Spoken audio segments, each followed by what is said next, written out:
Hello दोस्तों, जय हिंद।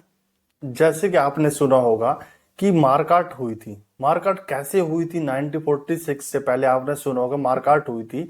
और मारकाट में बहुत सारे लोग मारे गए थे। और उसको डायरेक्ट एक्शन डे भी क्या में नाम दिया गया। वो क्यों दिया गया, आज इस वीडियो में आज बात करेंगे। आपको पूरा डिटेल में बताएंगे कि मारकाट क्यों हुई थी। तो आप बने रहें हमारे वीडियो में। तो बात करते हैं स्टार्टिंग से। तो स्टार्टिंग में ये बात है 1946 की, यानी कि अगस्त 1946 की बात है। उससे पहले जो इंडिया में सिर्फ दो ही पार्टी थी जो फ्रीडम के लिए लड़ रही थी, आजादी के लिए लड़ रही थी। पहली पार्टी थी कांग्रेस पार्टी, दूसरी पार्टी थी मुस्लिम लीग पार्टी। कांग्रेस पार्टी में जो लीड रोल था उसमें जवाहरलाल नेहरू और जो उनके पिता मोतीलाल नेहरू, वो शुरू से ही आजादी के लिए लड़ रहे थे। और यदि मुस्लिम लीग पार्टी की बात की जाए तो मुस्लिम लीग पार्टी में मोहम्मद अली जिन्ना का लीड रोल था। और 1906 में मुस्लिम लीग पार्टी मुस्लिमों के हक के लिए ही, मोहम्मद अली जिन्ना ने ही उसको संस्थापक थे, उन्होंने उसको बनाया था। तो ये दो पार्टी थी जो लड़ रही थी। लेकिन आजादी के पास आते आते तो इनके बीच में क्या मनमुटाव आ गया, क्या इनके बीच में एक दूसरे के मतभेद हो गया कि लड़ाई की यहाँ तक, मारकाट तक जा पहुंची। वो कैसे जा पहुंची उसी के बारे में बताते हैं आपको कि लास्ट में आते आते तो क्या बना। मोहम्मद अली जिन्ना का मानना था कि जहाँ पे हिंदू लोग हैं, मेजोरिटी जहाँ पे हिंदू लोगों की है और माइनॉरिटी मुस्लिम लोगों की है, वहां पे हिंदुओं का ही सब चीज बोला बाला होगा और वहीं पे सब लोग उनकी मानेंगे। तो उनको ये ऐसा लगता था। तो उनका दूसरा मानना ये भी था कि महात्मा गांधी चाहते थे कि सबसे पहले हमें आजादी मिले अंग्रेजों से। लेकिन मोहम्मद अली जिन्ना चाहते थे कि हमें पहले बंटवारा मिले, हमें हिस्सा मिले कि हम कौन कहाँ पे राज करेगा, कौन सिंहासन पे बैठेगा, कौन गद्दी संभालेगा। तो उनको बेईमानी वहां से आ चुकी थी कि वहां से कि उनको पहले क्या चाहिए था। तो उनको चाहिए था कि पहले हमें बता दिया जाए कि हमें क्या मिलेगा, हमें क्या बनाया जाएगा, हम कहाँ पे बैठेंगे। तो ये वहां से विवाद स्टार्ट हुआ। लेकिन महात्मा गांधी ने फिर भी बोला कि जो ये चीजें आपको बता दिया जाएगा कि सभी हिंदू और मुस्लिम जो भाई हैं, भाई इकट्ठे रह के रहेंगे। लेकिन उसके लिए मोहम्मद अली जिन्ना जैसे चाहते थे कि जो प्रांतों का पूरा सिस्टम हमें बता दिया जाए, यानी कि राज्यों का। लेकिन उसके बाद इंडियन कैबिनेट मिशन में एक प्रस्ताव रखा जो कि ब्रिटिश गवर्नमेंट थी उनके पास सामने रखा। क्योंकि ब्रिटिश गवर्नमेंट उस टाइम राज था, ब्रिटिश गवर्नमेंट का इंडिया में राज करते थे वो। तो उन्हीं के सामने प्रस्ताव रखा था कि वो प्रस्ताव को लागू करने आए थे यहाँ पे कि जो जो नेता है इंडिया के में, यानी कि महात्मा गांधी, जवाहरलाल नेहरू और जो मुस्लिम लीग के मोहम्मद अली जिन्ना जो लीडर है, इनको क्या क्या चीज बांटा जाएगा, कैसे इनको रखा जाएगा, कैसे इसको हैंडल करेंगे, पूरा पूरा डिटेल वो बताने आए थे।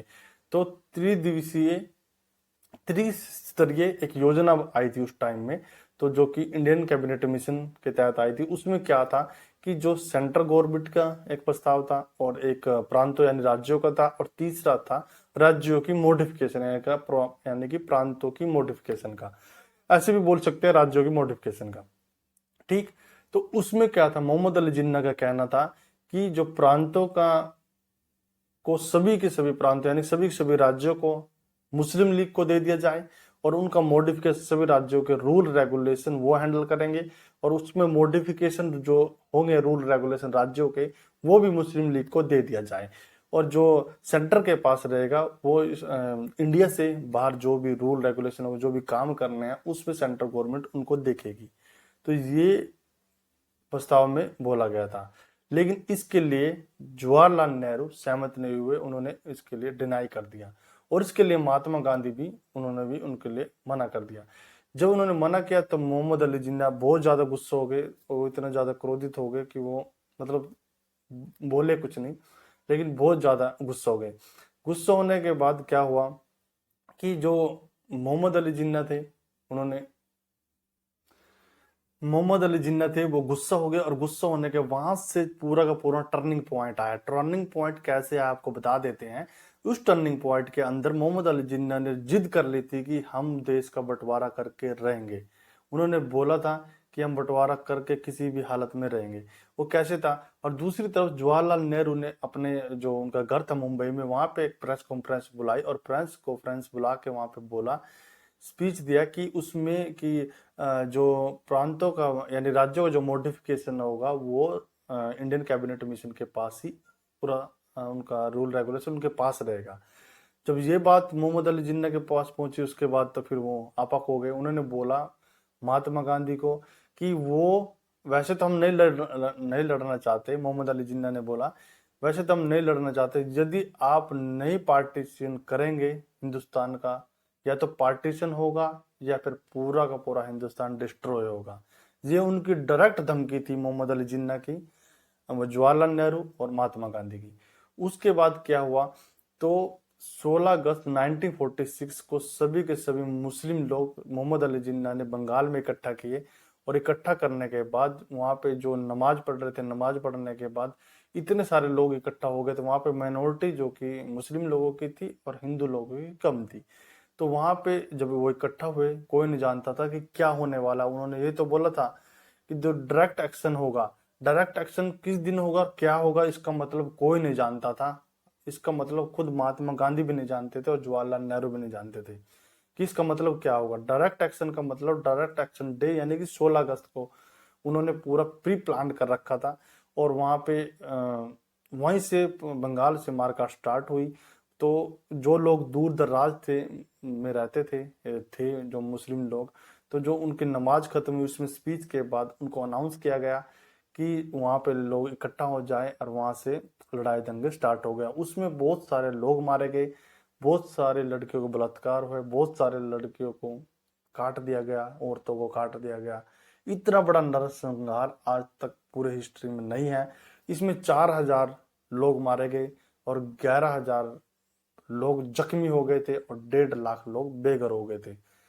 और जब ये लोग बेघर हुए तो उसके बाद जो ये लड़ाई है इसको कोई अभी तक भूल नहीं पाया आज तक। ऐसा नहीं है, जब ये लड़ाई हुई थी, जो भी लड़ाई हुई थी ये तो हुई थी 16 अगस्त से लेकर 22 अगस्त तक, लेकिन ये लड़ाई बंगाल से लेकर पंजाब तक इसकी आग फैल चुकी थी। और उसके बाद 1947 में जब मुस्लिम लोग पाकिस्तान गए और पाकिस्तान से लोग हिंदुस्तान आए, तब भी दोबारा मारकाट स्टार्ट हुई थी। यानी कि वही आग बुझी नहीं थी, वो धीरे धीरे सुलगती हुई जब बंटवारा फाइनल हुआ, जब लोग उधर ट्रांसफर हुए पाकिस्तान और पाकिस्तान से हिंदू लोग वापस आए, तब भी जो ट्रेन आई थी पूरी की पूरी काट के, जो कि हिंदुओं लोगों को काट दिया था, जो कि इंडिया में वापस आई थी। यानी इतना बड़ा नरसंहार हुआ था जिसमें बहुत सारे लोग मारे गए थे। तो ये था जो कि डायरेक्ट एक्शन डे का मतलब कि कैसे है और मारकाट कैसे स्टार्ट हुई थी, क्या रीजन था उसका। आप कमेंट बॉक्स में बता सकते हैं नेक्स्ट वीडियो किस टॉपिक पे बनाएं। जल्दी आपके सामने दूसरा वीडियो लग के आएंगे। तब तक जय हिंद।